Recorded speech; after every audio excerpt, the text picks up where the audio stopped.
Hey everyone, my name is Justin Leoy, Park Slope Therapist, coming to you from Brooklyn, New York. Hope you're doing well on Facebook today. Thanks for letting me into your life for a few minutes.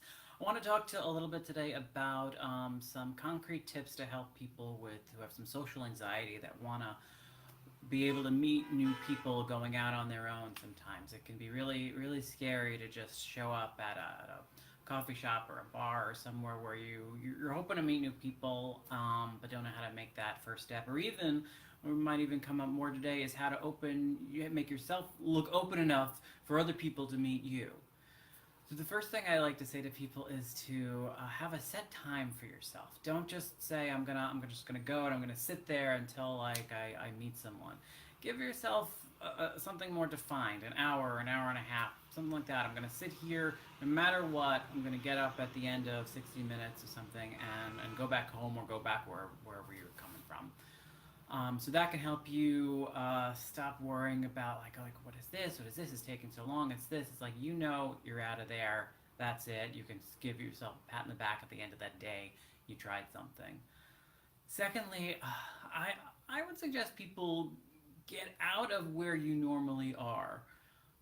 It might make you feel a little more comfortable, but the whole idea is that uh, people are often worried, oh, someone's going to see me sitting by myself, someone's going to see me alone. So, especially if you're in a big city like New York or you're in Brooklyn, finding another neighborhood to just kind of sit for a while where you're less likely to run into the guy you always cross paths with on your co-op shift or something, someone who you could reduce. It's how people when they travel can feel almost more relaxed on their own because they're not going to run into someone who they feel at least is gonna judge them in some way. Third and four kind of go together. The third one is a little counterproductive, counterintuitive because they say bring a book. If you have some kind of physical book, something you're enjoying reading, something that has a nice cover or something like that, will give someone more of an ability to be able to say, oh, what is that? Or I read that. Or tell me about that thing. Which jumps to number four, which is do not read anything on your phone. Put your phone away, put your tablet away. No one is going to inquire about the literature that you're reading on your phone. They're going to assume you're on Facebook or Tinder or something like that. They're not going to necessarily interrupt that. But a book gives someone a starting place. And lastly, this is something that could be a no-brainer, but don't sit at a table by yourself off in the corner.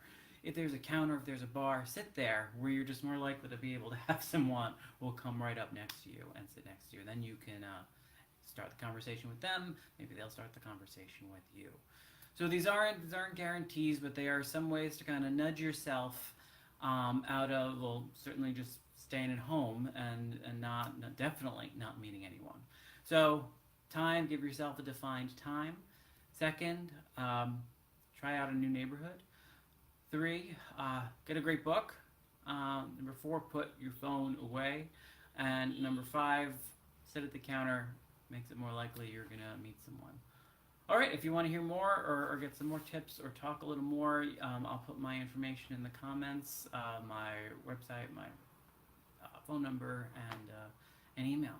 Thanks so much again, Justin Leoy, and good to see you today on Facebook. All right, bye bye.